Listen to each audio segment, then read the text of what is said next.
A continuation of the narrative at the Chapter 2 Admiral Benbow Inn. Is this table being set for my mate, Bill? I don't know anyone by that name. I am laying the table for the captain.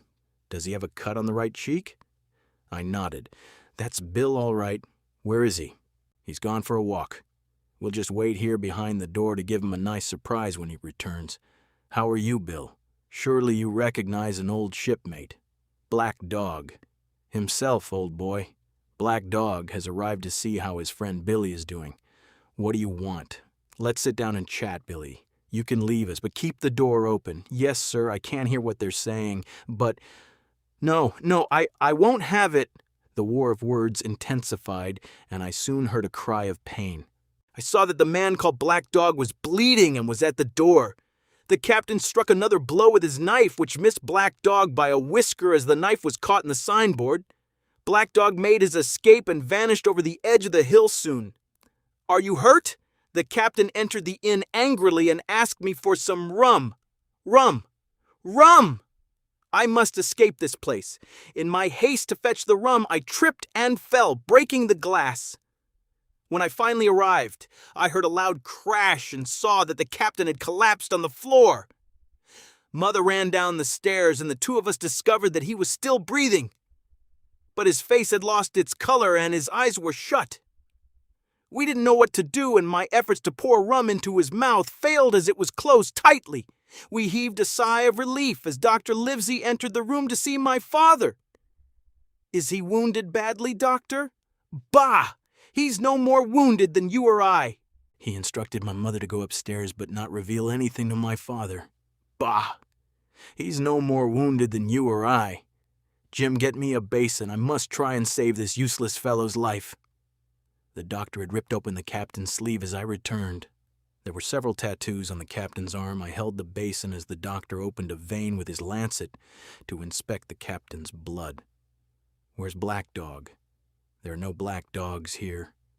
But you've just suffered a stroke, and while one glass of rum won't kill you, many glasses surely will. Do you understand? Kill you. The captain almost fainted when we put him on the bed. Remember, rum means death for you.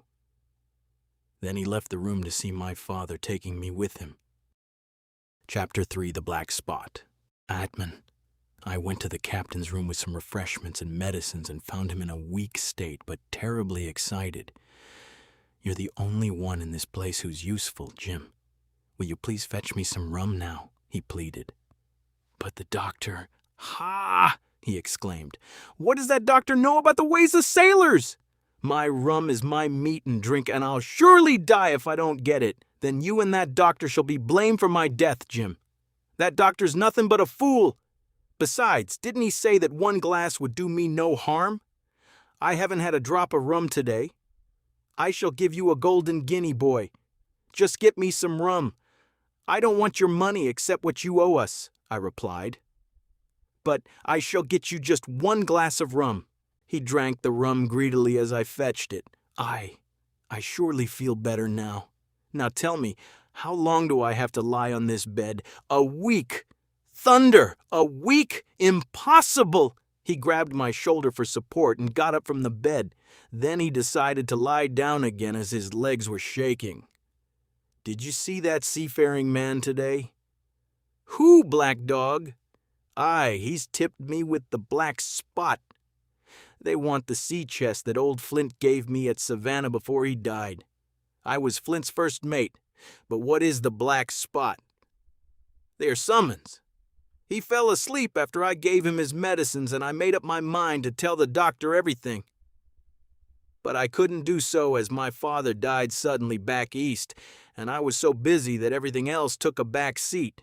The captain appeared downstairs the very next day to have his rum and meals.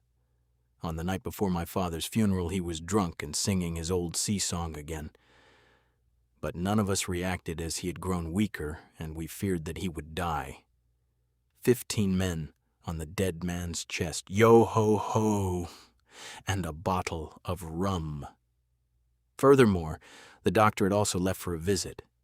As the captain sang his song, he puffed and panted with the effort. But then he behaved uncharacteristically as he sat silently and pondered over something instead of creating a nuisance.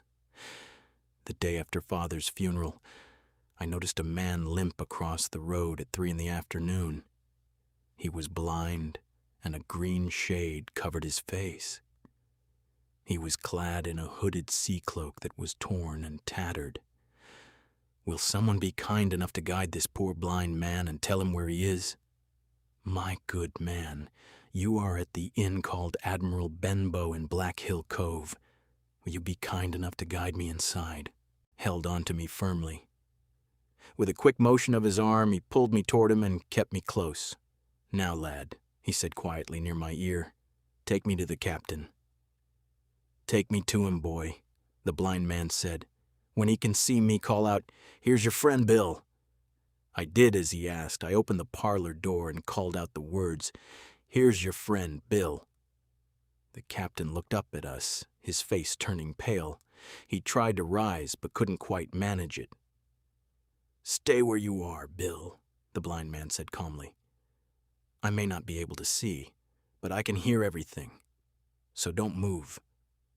Hold out your left hand, Bill. Take his left hand by the wrist, boy, he told me, and I did as he asked. Now bring it to my right hand, he said, and we both obeyed. The blind man placed something into the captain's hand. The deed is done now, he announced and left the parlor. I stood still as the captain stared at his palm and exclaimed, 10 o'clock, 6 more hours. We'll beat them yet. 10 o'clock, 6 more hours. We'll beat them yet. The captain jumped to his feet, moved to and fro for a while, and then fell flat on his face. The captain was dead. I shouted for my mother as I burst into tears. Mother, mother!